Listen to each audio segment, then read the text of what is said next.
繼續來看年底桃園市長的選戰，民進黨也未推出着人選，目前紅點名是總統府的副秘書長何志偉，甲立委王義川。也毋過聽講，總統賴清德介意的人選是法務部政務處長黃世傑。黃世傑本人嘛證實了，講確實有訪徵求詢問。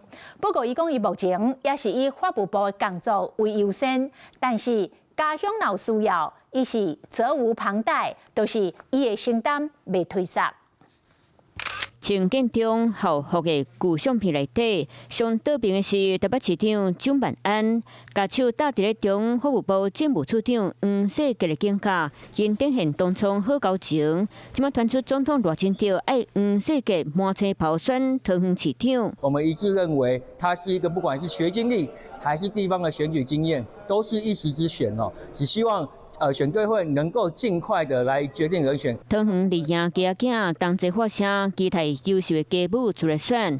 黃世傑嘛發布聲明，選對會確實有佇咧監望，嘛交流對桃園選情的看法。不過目前以法務部的工作為優先，若敢會去選，爭取桃園地處各鄉若有需要，當然打起來做。所以民進黨誰出來不是我關心的重點，但是就黃世傑這位人選，我覺得他是一位值得尊重的對手。爭取連任的桃園市長張善政對黃世傑表達尊重，讓進前民進黨人選，互相相關的個總統府副秘書長何志偉和立委王義川。目前總統有找你嗎？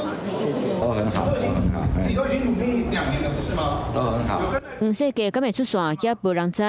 目前立營六都，桃園3位人選都傳出扣定調，北市人選嘛佇咧行政院副院長陳立坤、立委王世堅、律師謝政武等等，儕人選攏佇咧討論。